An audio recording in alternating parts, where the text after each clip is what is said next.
"It's just a Thanksgiving party. Get over it," Mom said. That's when I realized I was nothing. "Goodbye, Mom." I blocked her number. 2 weeks after, they changed tactics. I always knew my place in the family. The forgotten one. The middle child, not talented enough to be praised, not young enough to be coddled. Just there, existing in the shadows of everyone else's brilliance. My older brother, Mason, was the golden child. Perfect grades, athletic scholarships. The kind of son parents brag about at neighborhood barbecues. My younger sister, Emma, was the baby, spoiled, protected, her every tantrum soothed with gifts and attention. And then there was me, Noah, the one they only seemed to remember when they needed something. For years, I told myself I was imagining it, that the knot in my stomach every time they forgot my achievements was just insecurity, that the ache in my chest when they canceled our plans was just misplaced disappointment. Those families have their ups and downs, and eventually they'd see me. I was wrong. The truth hit me on Thanksgiving Day. A truth so raw and undeniable that it shattered the carefully constructed lies I'd been telling myself for 28 years. My phone buzzed that morning with a text from my mother. The screen illuminated with her message. "Noah, honey, we're canceling Thanksgiving dinner this year. Money's tight and we just can't manage it. We'll do something small next month to make up for it. Love you." I stared at those words, a hollow feeling spreading through my chest. Money's tight. The same excuse I'd heard countless times before. The same reason I'd been sending them money every month for the past 3 years. To help out, to be a good son. My fingers hovered over the screen, ready to reply with understanding. Ready to offer more money. Ready to, once again, be the solution to their problems. But something stopped me. Maybe it was intuition. Maybe it was the culmination of years of disappointment. Whatever it was, I decided to drive by their house that evening, just to check in. Maybe bring some takeout to share since they couldn't afford a proper meal. The knot in my stomach tightened as I turned onto their street. Something felt off, and then I saw it. Their driveway, full of cars, my brother's sleek BMW, my sister's red Jeep. Cars I recognized as belonging to aunts, uncles, cousins. My hands gripped the steering wheel until my knuckles turned white. They couldn't be. They wouldn't, but they had. I parked across the street and walked up to the house. The windows glowed with warm light. Through the gap in the curtains, I could see them, all of them, gathered around a table laden with food, turkey, stuffing, my mother's famous pumpkin pie, laughter, togetherness. Everything a Thanksgiving should be, everything I had been told was impossible this year. My breath caught in my throat. The betrayal hit me like a physical blow. They hadn't canceled Thanksgiving, they had just canceled me. I don't remember pressing the doorbell, but I must have because suddenly the door swung open and my mother stood there. Her smile faltered when she saw me. Not guilt, not shame, just annoyance at the interruption. "Noah, what are you doing here?" I couldn't speak. Over her shoulder, I saw the dining room fall silent. Faces turned toward the door, surprise, discomfort. My father half rising from his seat at the head of the table. "I got your text," I finally managed to say, my voice sounding strange even to my own ears. "About canceling Thanksgiving." She blinked, composing herself quickly, too quickly, like she'd prepared for this possibility. "Oh, there must have been a misunderstanding. I meant we were canceling our plans with you. We decided to do something small, just family." Just family, those words echoed in my head. Just family. What was I then? "I am family," I said, the words scraping my throat. She had the decency to look embarrassed, but not sorry, never sorry. "Of course you are, honey, it's just, you know how it is. Mason brought his new girlfriend, and Emma wanted to invite some friends from college. We didn't have room for everyone." Didn't have room, but they had room for extended family, for my sister's friends, for everyone but me. I looked past her, into the dining room where my life as the forgotten son was on full display. Mason caught my eye and had the audacity to raise his glass in my direction, a mocking salute. That's when I knew this wasn't a misunderstanding, this wasn't an oversight, this was deliberate. They had chosen to exclude me, and they weren't even sorry about it. I turned without another word and walked back to my car. Behind me, I heard my mother call my name, her voice carrying the practiced concern she used when others were watching. But she didn't follow me. No one did. The drive home passed in a blur. My mind replayed years of similar misunderstandings. Birthdays where my gifts were clearly afterthoughts.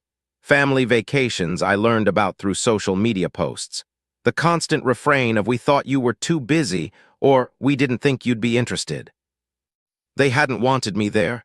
They had never wanted me there.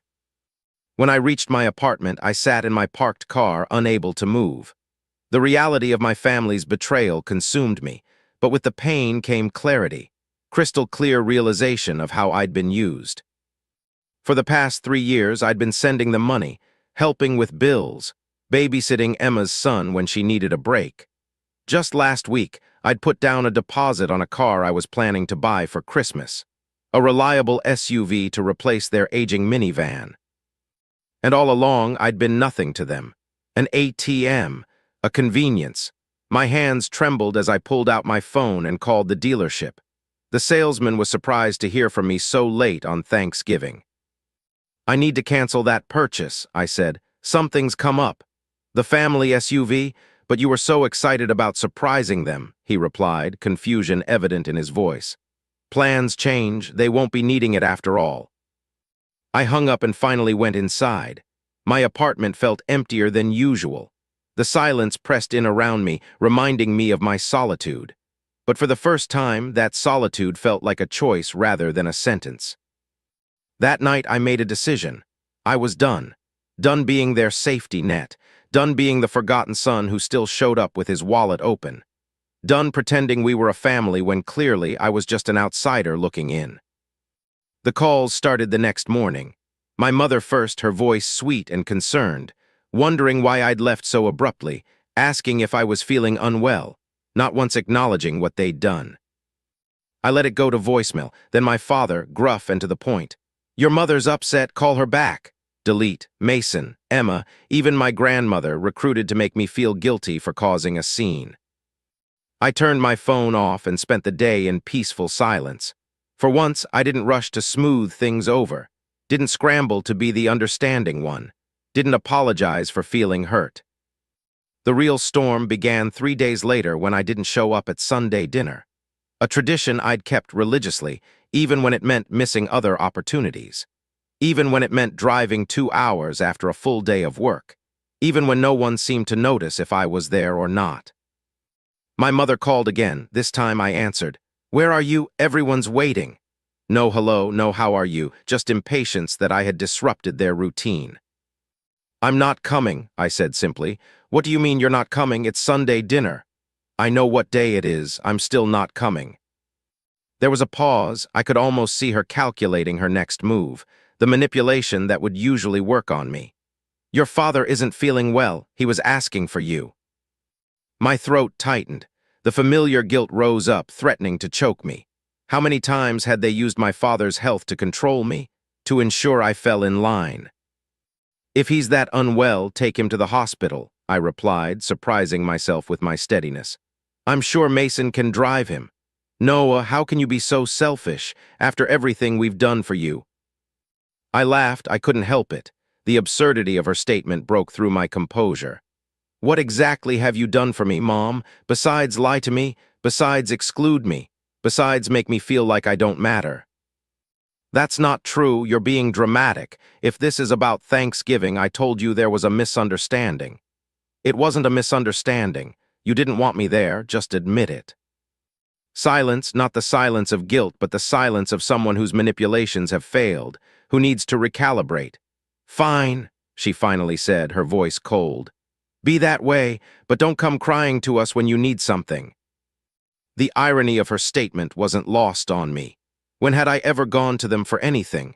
When had they ever been there when I needed them? "Goodbye, Mom."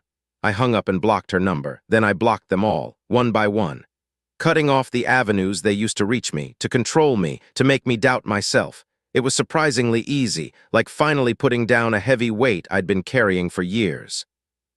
The next week, the flying monkeys arrived. Distant relatives, family friends, all calling to tell me how disappointed they were in my behavior, how I was breaking my mother's heart, how families have disagreements but should always reconcile. I listened politely and then blocked them too. 2 weeks after Thanksgiving, they changed tactics. Instead of group calls and angry voicemails, they began reaching out individually. Strategic and calculated, each playing their assigned role in trying to reel me back in. My father was first. A text, brief and authoritarian, "Call me." When I didn't respond, he showed up at my apartment. I watched through the peephole as he pounded on my door, his face contorted with a mixture of anger and disbelief that I would dare defy him. "Noah, I know you're in there. Open this door right now." I stood silently on the other side, heart hammering in my chest. The old Noah would have opened that door, would have apologized for things that weren't his fault, but that Noah was gone. After 15 minutes, he left. A note slipped under my door. "Your behavior is unacceptable. Your mother is heartbroken. This isn't how we raised you." I crumpled it up and threw it away. The next day, Mason called from a number I hadn't blocked. I answered, not recognizing it. "Bro, you need to get over yourself," he said without preamble. "So you missed one dinner, big deal, mom's a wreck and dad's on the warpath. And you care because?" I asked, my voice steadier than I felt. He laughed, that condescending sound I'd grown to hate. "Look, we all know you're just doing this for attention. Mission accomplished. Now stop being a drama queen and apologize to mom and dad." "Is that what you think this is about? Attention? What else? You've always been oversensitive. Remember when you threw a fit because I got a car for graduation and you didn't?" My throat tightened. "I didn't get anything for graduation, not even a card." "See, oversensitive," he said as if he'd proven his point. "Just grow up and come to Sunday dinner. This family doesn't function when someone's rocking the boat." "Maybe it's time someone did," I replied and hung up. Emma was next, her approach softer but no less manipulative. She showed up at my workplace during lunch, her son in tow, using the child as a shield, knowing I wouldn't cause a scene in front of him. "Uncle Noah," he cried, running to hug me. Despite everything, I hugged him back. None of this was his fault. Emma's eyes were calculating as she watched our interaction. "He misses you," she said. "We all do." "Do you?" I asked, honest curiosity in my voice. "Or do you miss what I did for you?" Her expression hardened slightly. "That's not fair, we're family." "Family," I repeated, the word hollow on my tongue. "That word seems to mean something different to me than it does to the rest of you." "Noah, you're being ridiculous. So you weren't invited to one dinner. Get over it." I knelt down to my nephew's level. "I have to go back to work now, buddy. It was good to see you." As I walked away, Emma called after me. "Mom needs help with the mortgage this month, and I was hoping you could watch him this weekend. I have plans." I didn't turn around, didn't answer. Her true motives revealed in those 2 sentences more clearly than any explanation I could have given. My grandmother's approach was the most insidious. She sent a package to my apartment. Inside, childhood photos, a handmade card I'd given her when I was 6, a small toy soldier that had been my favorite. Attached was a note in her shaky handwriting. "Family is all we have in the end. Don't throw yours away over pride." Pride. As if standing up for myself after years of neglect was nothing more than wounded ego. As if wanting to be treated with basic decency was asking too much. I put the photos away but kept the toy soldier, a reminder of the little boy who had tried so hard to be loved. The final assault came from my mother. She left increasingly desperate voicemails on my work phone, the only number she could still reach. "Noah, please call me back. I don't understand why you're doing this to us. Your father's blood pressure is through the roof because of your behavior. If something happens to him, I hope you can live with yourself. Why are you punishing us? What did we ever do except love you?" Each message twisted the knife deeper, revealing just how incapable they were of seeing their own actions, of acknowledging the hurt they had caused. In their narrative, I was the villain, the ungrateful son, the troublemaker. The last message she left was the most telling. Her voice was cold, the pretense of maternal concern dropped entirely. "Fine, be that way, but don't come crying to us when you realize what you've thrown away. Mason's been offered a partnership at his firm and Emma's pregnant again. Life goes on, with or without you. We're still a family even if you choose not to be part of it." A threat disguised as information. See what you're missing. See how we're just fine without you? But all I heard was confirmation. Confirmation that I had made the right choice. That walking away wasn't just an option. It was the only option if I ever wanted to heal. So I deleted the message, and all the ones that came before it, one by one, erasing their voices from my life, just as they had erased me from theirs long ago. And I left, walked out of that house and back to my car, a strange lightness in my steps. Behind me, I could hear my mother crying, my father shouting, the familiar soundtrack of guilt and manipulation. But for once, it didn't pull me back. That was 6 months ago. In that time, not one of them has apologized. Not one has acknowledged what they did or tried to make amends. Instead, they've painted me as the villain in their story. The ungrateful son who abandoned his family over a simple misunderstanding. I know this because mutual friends still tell me things. How my parents play the victims. How Mason and Emma spread rumors about my mental health issues. How they've rewritten history to absolve themselves of any wrongdoing. But I don't care anymore. I'm free. Free from the constant disappointment. Free from the one-sided giving. Free from the gnawing hope that someday, somehow, they might actually see me. I've redirected the money I used to give them toward my future. Started therapy to untangle the knots of guilt and obligation they tied in me. Built deeper connections with friends who actually value me for who I am, not what I can provide. Sometimes, in quiet moments, I still feel the ache of what could have been. The family I deserved but never had. The love that should have been unconditional but always came with strings attached. But then I remember Thanksgiving Day. Standing outside in the cold, looking in at a family gathering I'd been deliberately excluded from. And I remember that I didn't lose anything when I walked away. You can't lose what you never really had. To anyone who recognizes their own story and mine, who feels the invisible weight of being the forgotten one, the reliable one, the one who gives without receiving, you deserve more. You deserve to be seen, to be included, to be appreciated not for what you provide, but for who you are. And sometimes, walking away isn't giving up. It's realizing that the empty space where love should be hurts less when you stop expecting it to be filled by people who never had any intention of filling it. I've learned that true family isn't always bound by blood. It's built through actions, through consistent care and respect, through showing up when it matters, through seeing someone for who they truly are, not just what they can provide. I've learned that boundaries aren't selfish, they're necessary for survival. That saying no isn't cruel, it's an act of self-preservation, that you cannot set yourself on fire to keep others warm, especially when they'd never do the same for you. Most importantly, I've learned that healing doesn't come from forgiveness that isn't earned. It comes from accepting what happened, understanding it wasn't your fault, and building a life so full of genuine connection that the absence of toxic love no longer leaves a void. I am Noah, the forgotten son, the reliable one, the one who finally chose himself, and I've never been more at peace.